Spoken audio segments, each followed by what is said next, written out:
you are not up on your quadratic formula, you might want to, you can do the quadratic formula equation, and that always works. The b squared plus or minus squared, the opposite of b plus minus squared of b squared minus 4ac over 2a, all over 2a. And that works. That works just as well. If you have in your calculator, a lot of calculators, TIs have the, you punch in the A, B, and C, and you hit your button and it pops out the roots. Is that cheating?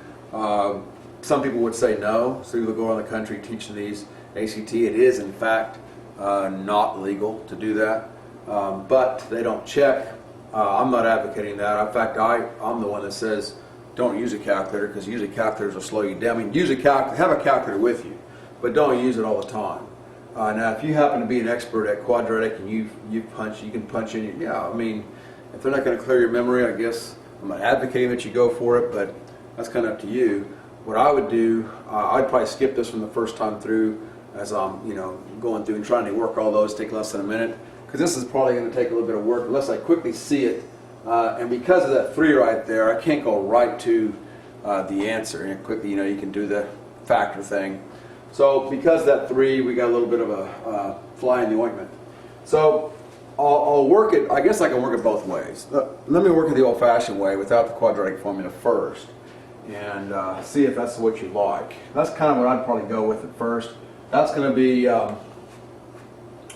1 and 3 are my factors. It's all I can do there. That's going to be a 1 and a 10, or a 2 and a 5 are the 2 ways I can break that one up. And so remember, we're doing FOIL here. We're trying to figure out what FOIL would give us. Well, I know that I'm going to have a 3x there and an x there. There's no other choice, because I end up with 3x squared. So that's already taken care of. Now, the other thing is, I go, okay, how can I split this up? Now, you might be tempted, because you see that 13 right there. You see a 3, you see a 10, you go 3 plus 10 is 13. I got it made. You can say, well, in that case, what I'll do, I know this isn't going to work, but let's just show what some students would do. If I were to break it up that way, I would put a 1 there and a 10 there, and I go, hey, look at that. There's my 3x, there's my 10x, and I get 13x in the middle. Well, obviously the problem is that's a minus 10, so that's not going to work. So we're going to have to, because of that minus, one of these has to be plus, and one of them has to be minus, and you don't really know which one it is. So I got to find another way of combining these to get 13. 2 times 3 is 6, 5 times 1, nope, that's not going to work, it's 11. 5 times 3 is 15, and 2 times 1, there you go. So 15 minus 2 will give me so 15. So I need a 5 out here. That's going to be a plus. I want the minus there. So that's the way it is. It looks like it's got to be that way. 3x squared, do a little FOIL here, just double check. 3x squared minus 2, first outer, be plus 15x minus 2x, is 13x minus 10. So this is it. Now, you got to find the roots. Well, one of these two has to be equal to 0, so we have 3x minus 2 equals 0, x plus 5 equals 0. So it looks like negative 5, we eliminated a and b. A and c, I'm trying to get the answer as quick as I can. It didn't help a whole lot, so I got to go this route. X then is going to bring a 2 over here. That's a positive 2 divided by 3, so 2/3. If x is equal to positive 2/3, so it looks like positive 2/3 and negative 5. So D is my answer. All right, so that's the approach. That's that approach. The other approach is to, let's go, clear annotations. Okay, let's go at it from the quadratic formula point of view.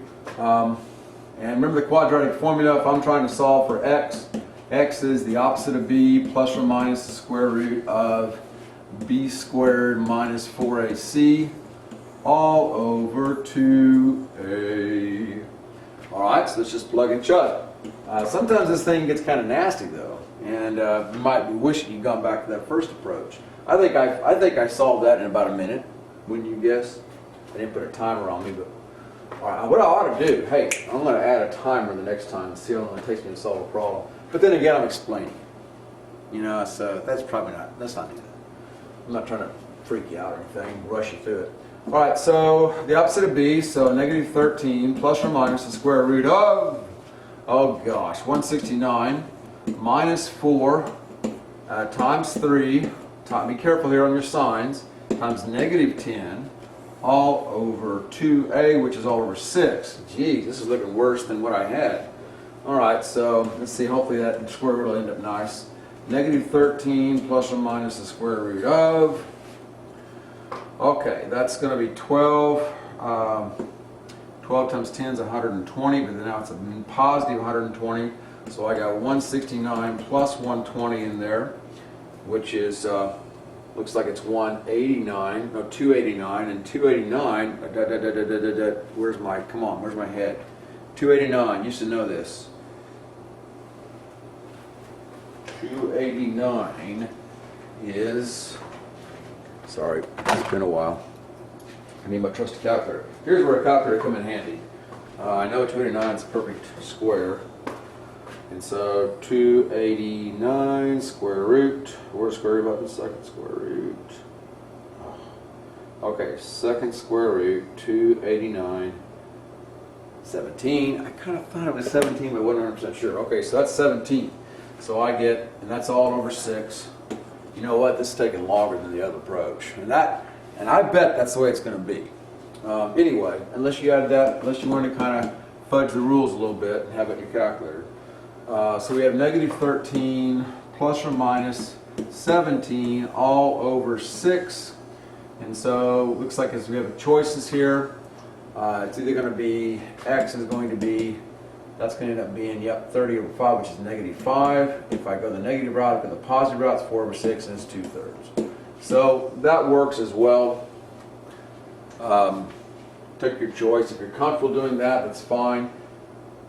So 3 choices. 1, do it the old-fashioned way as I started off doing. You'll get D in about a minute. 2, try this route. Plug it all in. Can get nasty. You do need a calculator probably, unless you know your squares better than I do apparently. Or C, fudge the rules and already have the quadratic formula in your calculator. Hit ABC. Out comes the answer. The ACT is definitely against that. I'm not, like I said, I'm not advocating that. I say don't. I say use the first approach.